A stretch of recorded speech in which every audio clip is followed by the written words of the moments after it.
How's it going, everyone? I'm Adam Molina. Samsung has their foot in every door of the tech industry, from appliances to TVs to portable audio. We've taken a look at a couple of their products here in the past, but we've never taken a look at their wireless earbuds, the Gear Circle.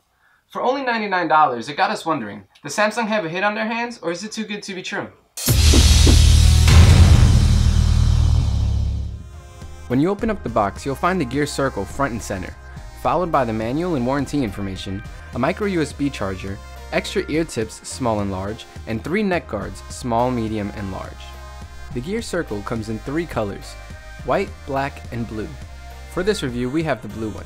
As far as build quality goes, these are put together very nicely. Yes, they're made of plastic, but they actually look like they have a metallic sheen to them. In fact, if I never held them in my hand, I would believe it if you told me that they were made out of aluminum. Being made out of plastic makes them very light, and that's useful considering that they're hanging around my neck most of the time. Personally, my favorite thing about these headphones are all the cool features that Samsung threw into them. At first, they did seem kinda gimmicky, but while testing I found that they were actually insanely useful. For instance, when you connect the 2 magnetic ends together while listening to music, it automatically pauses the music, which is something I didn't know I wanted until I had it.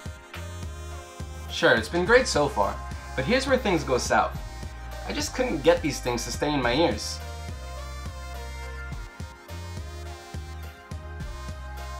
Even with the less than comfortable neck guard, which definitely did their job and kept the back piece on my neck, the earbuds still consistently fell out. It got to the point where I had to take them off and use a different set of earbuds for the rest of the day while I was testing them on my commute, just because they wouldn't stay in my ears. As much as I want to like these headphones because of the build quality and all the cool features, I feel like Samsung just missed the mark completely in terms of design. I just can't get these to stay in my ear long enough to enjoy them. That said, everyone does have different shaped ears, so hopefully my experience won't be yours. Pairing with the Gear Circle is a breeze. All you need to do is switch them on. They automatically enter pairing mode, which is easy to connect to regardless of which device you're using. They have a range of about 30 feet, and I found this to be fairly accurate during testing, give or take a few feet. The right earpiece has a touch sensitive part that allows you to swipe up or down for volume controls and lets you know when you've maxed out by gently vibrating, which is a nice touch. Above that is the multifunction button, which is the only button on the headphones. It lets you pause and play music or answer phone calls by pressing it just once. It's worth mentioning that if they're hanging around your neck, pulling apart the magnetic earpieces when you get a phone call will automatically answer it, so keep that in mind if you're trying to ignore someone. Holding down the multifunction button for 1 second will ignore the call, while holding it down for 3 seconds will force the headphones into pairing mode in case you need to connect with another device. If you tap the button twice while listening to music, you can skip to the next song, but there is no option for going back to a previous song. Personally, I like to know that the bass is there without feeling like it's shaking my eyeballs. The Gear Circle is right down my aisle, allowing me to easily follow bass notes in my favorite songs without forcing them onto me. For example, in Sound and Color by Alabama Shakes, the bass guitar's presence was definitely felt while staying well out of the way of the bass kick.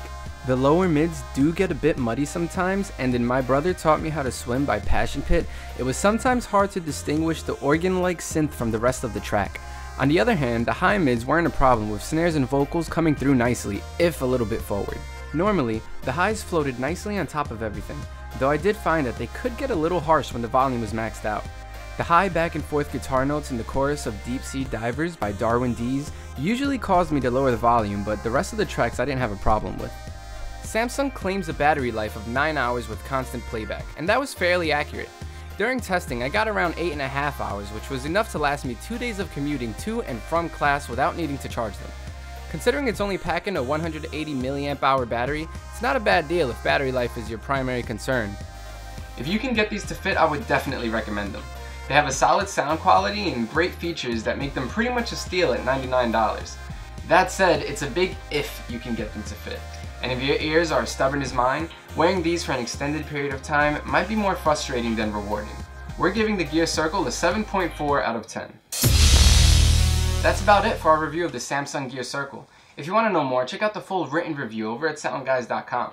While you're here, give us a big thumbs up, subscribe to our YouTube channel if you haven't already, and sign up for our newsletter so you can stay up to date with all the newest reviews and audio news here at SoundGuys. There's a link in the description down below. I'm Adam Molina. I'll see you later.